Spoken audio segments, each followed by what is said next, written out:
Well, ladies and gentlemen, we've got another update as it relates to the Epstein situation with Donald Trump, once again quadrupling down on the idea that the Epstein thing now is a Democratic hoax.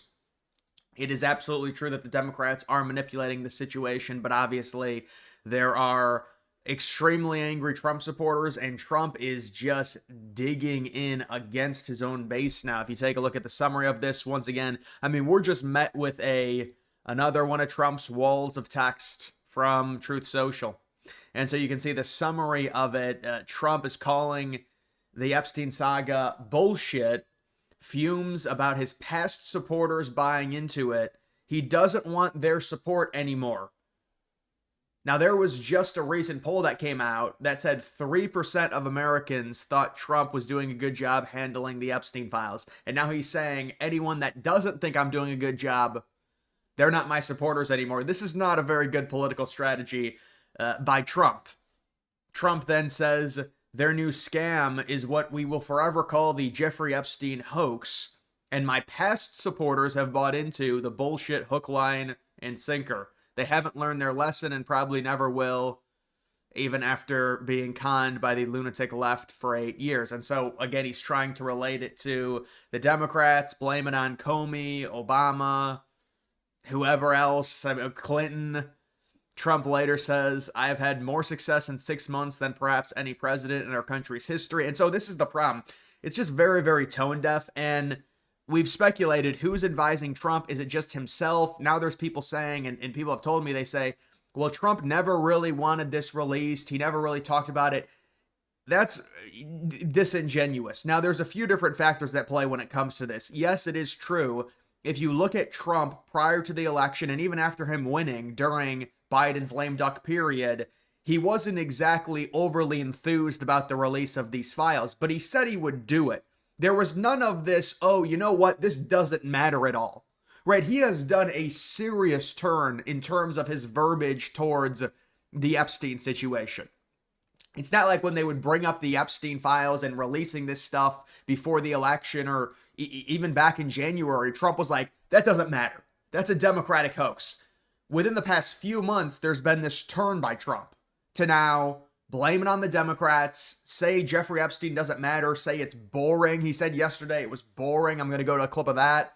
And so there clearly has been some type of major turn within the last few months by Trump. And remember, Trump, back during his first run in 2016, was one of the first people to bring the Epstein stuff back into the spotlight when he talked about Bill Clinton and the island and Bill Clinton having problems. So you really wouldn't think that Trump would be involved in this. And that's another thing and it's another dynamic to look at.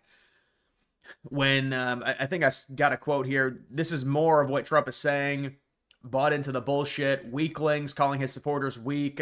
Haven't learned their lesson. Doesn't want their support. I mean, this is like, it's like 95% of Americans are not happy with the way Trump is handling this. And he's saying he doesn't want their support. So you want the support of 5% of the people in the country? I mean, this is just, he's not being logical. And the thought is, where is the advisement to bring Trump back off the ledge? Maybe it doesn't exist. Maybe Trump, he's won twice. He's a multi-billionaire. He's one of the most recognizable figures in the world. Maybe the ego is so big, there's no one that can come over top of Trump and say, you have to rein this in. There's too much of the base that's against this. You've got to placate to them and say, we will look into this. And it seemed like he had started to do that maybe a few days ago. He said if there's stuff that they should release, it should be released. But now it's this lash out session. It's, oh, it doesn't matter. Why does anyone care about Epstein? And so there's just there's this weird thing to where he's just disconnected from the base. And you would think if this many people are angry at you that are your core supporters, it's probably time to take a step back. You don't have to say, okay, I was wrong, but you have to say, okay, I'm listening to everyone and we will be releasing stuff and we're sorry for the way this has been handled. There's none of that from Trump. It's doubling, tripling, quadrupling down. And then you can see what Megyn Kelly says, and this is a pretty good summary. It's a confusing dynamic, but this is basically what it is. She says, I believe Trump's in the Epstein files insofar as he was friends with Epstein for 15 years. He knew Epstein. Nobody believes Trump had an affinity for the underage girls. maybe he was at some Epstein party. Trump says he never went to the Epstein's island. And so this is important. When you're talking about the Epstein files, this is all encompassing. This is like a library of files. I mean, you're talking about how many people did Epstein know? So, oh, Trump's in the files, but what does that really mean? You're insinuating he went to the island? Is that what you're insinuating? Because there's probably a lot of people that are in those files that are going to get very negative publicity that didn't do anything as it pertains to the extremely bad stuff on the island. And so that's another thing to take into account. But you see how it's a multi-leveled thing to where, well, yeah, Trump's in the files. And that's when Elon Musk said Trump was in the files. You know, Elon Musk is extremely rich. He's got big connections. Who knows if he has seen the files or if he's talked to people. But him being in the files doesn't immediately mean, oh, he went to the island and he's guilty of doing extremely horrible crimes.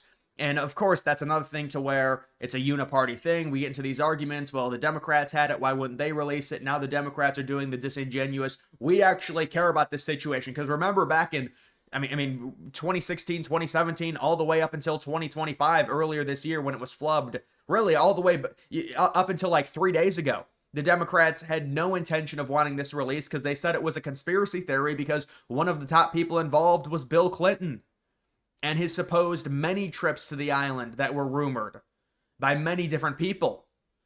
And so they didn't want anything to do with it. Now suddenly they want it all released. Give me a break. And so we know they're political opportunists and they're just trying to make the administration look bad.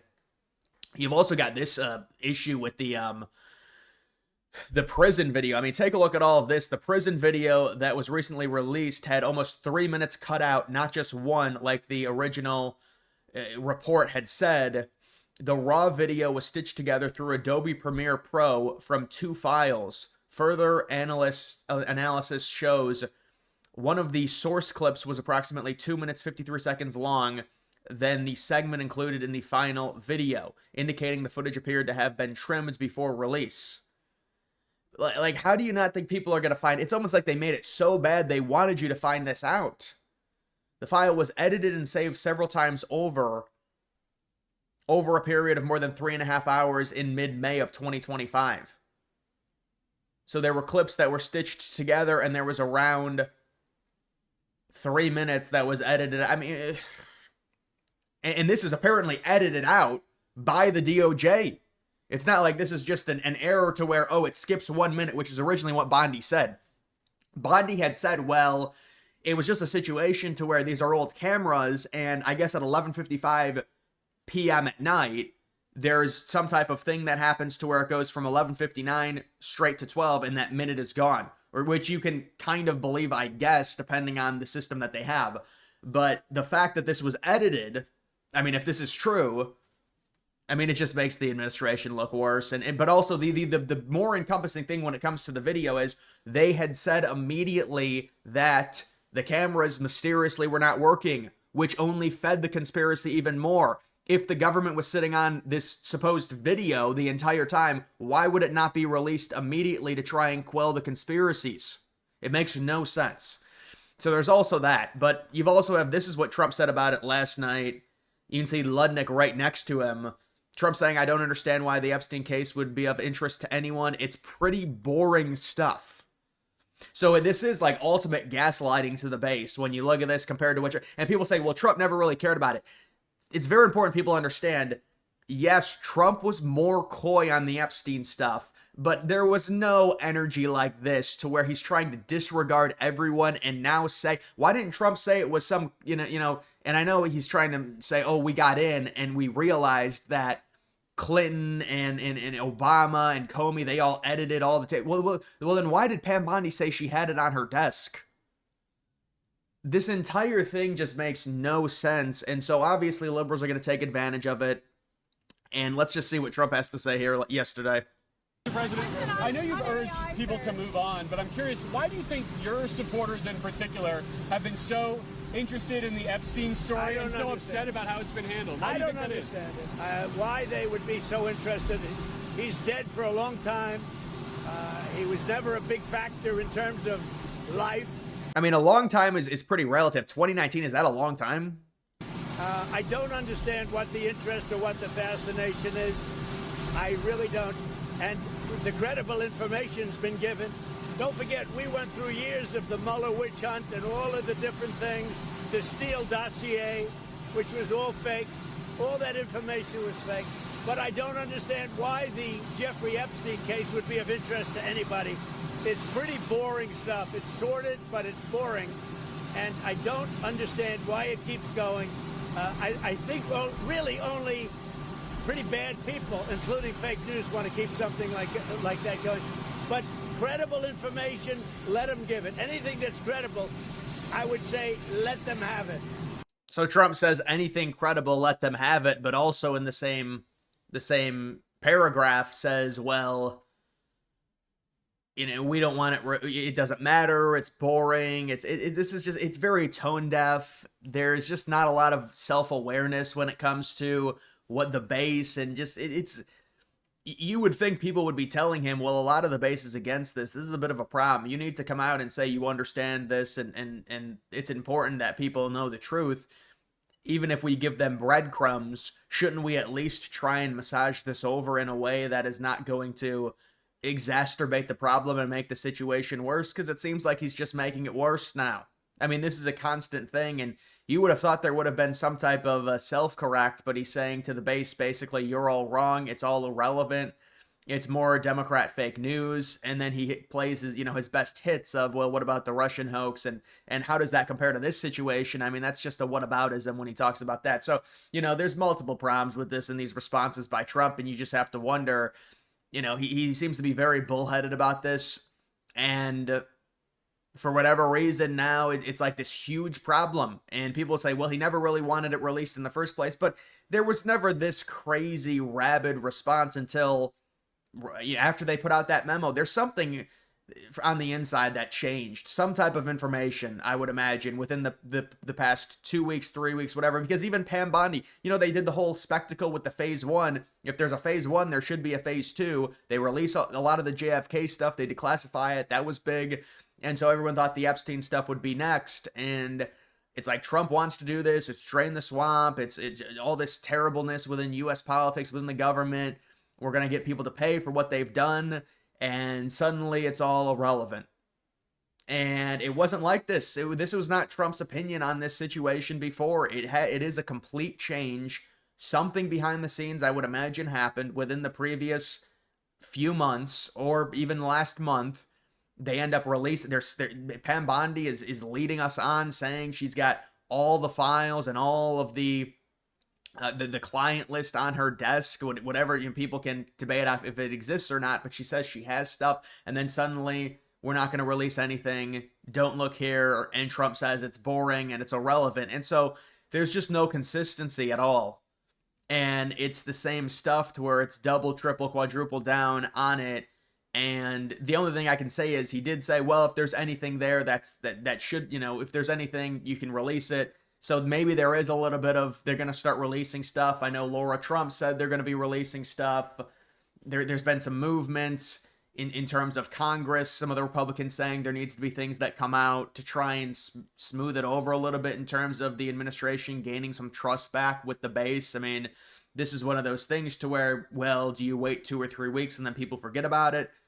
In a way, I mean, it happens in general organically because there's going to be other big stories, but it's not going to go away to where you can really defend this. I mean, this is going to be a problem, a prolonged problem, if Trump continues to take the same position of, oh, it doesn't matter, even if they end up releasing stuff, it is going to seem non-consistent and disingenuous in terms of what they probably have. Because people are going to think, well, they have more and they're just releasing certain things. And so when you don't have the trust even of your base, because they'll never have the trust of the Democrats, and that's fine. The Democrats aren't the ones that voted them in this administration I'm talking about. But if you don't have the support of your base, and you see there's like 3% of people are happy with how Trump is handling the Epstein files, it is a bit of a problem. Now, how big of a problem is it? Is it something that is going to affect the midterms?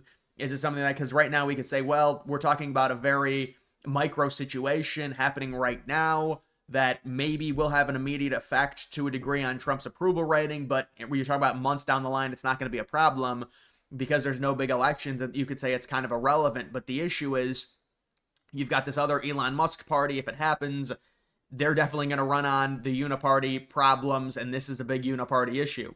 and it could cause some moderate right-wingers, some independent people to possibly, instead of voting Republican, vote for Musk's party if it even comes to fruition, or vote Democrat, and that could be an issue. Now, I think that's down the line, and we'll see, but it's just the same thing over and over again in terms of what Trump has been saying about it. And the only thing I can say is, well, at least they're saying they might release stuff, but even that, it's like, he says this last night, and then this was today. He says it's a new scam, the Jeffrey Epstein hoax, and it just seems like a boomer rambling. That's what this seems like. So there has to be some advisement to say, well, this is most of your supporters. This is not something to where it's right versus left, and liberals are now crying that it's not being released, but your supporters agree with you and they're on your side and you can galvanize them. There's no galvanization because they don't agree with how Trump is handling the situation. So he's like, well, it's like 90% of the base doesn't agree. And then he says, well, they don't support me anymore. What does that mean? The entire base doesn't support you anymore? Do you think that would be good for the political situation with the Republican midterms in 2026? It seems like he's just lashing out. It seems like an emotional response by Trump to lash out and not take a step back and realize with humility that this is a bit of a problem right now. We can solve this, right? It's a situation that is you could argue miscellaneous. You could also argue government trust and transparency, but it's not like this is the economy. It's not like this is foreign issue. Well, it could be considered foreign because of the ties with Israel. And now you've got how many Jewish people now have come out and said, oh, it's the most ridiculous thing ever. Brush it under the rug. It's irrelevant. Of course, we know why they're saying that, because of the Mossad ties to Epstein with Wexner. And listen, this is it's a big issue. It's a big issue for the administration. They control all of this stuff that comes out. Why couldn't they just release something and say this was the big phase 2 stuff? It's crazy that they couldn't at least release something, even if it was not very much. At least you're not dealing with this crazy. You don't want to say it's a scandal or anything, but this crazy, really bad publicity situation. You have control of everything. You have control of the narrative. You're the ones making statements about things coming out. They don't come out, then they don't exist, and now everyone's stupid for looking into it. It's just not going to go over well. And you can say, well, it'll blow over, but continuing the same rhetoric, you're just making the situation worse than it needs to be. So we'll see where this goes. I think they're going to be releasing stuff. They kind of have to. But the stuff that they're going to be releasing, I don't know if it's going to be much of anything because of just the previous statements that Pam Bondi has said. And it seems like the base is going to want some really big stuff to come out. Whether or not Ghislaine Maxwell ends up testifying, probably not. I guess we'll have to see. But this is a situation that right now it is a problem. And whether or not it goes away, whether or not it affects anything in terms of the voting situation with the midterms and then the 2028 election, they definitely will use this against Trump. The Democrats will, although it's limited. Remember, it's limited. They had control of everything for 4 years. If Democrats want to come out and say Trump is in the files and went to the island, the fact that the Democrats didn't release that is insane. If you're a Democrat arguing that Trump is guilty of going to the island and your own party did not reveal that when you had control of the executive branch, that is crazy. And so that would be my question to them. But either way, guys, that is going to do it for this video. Make sure you like the video down below. Also, follow me on X. Link to that's always in the description.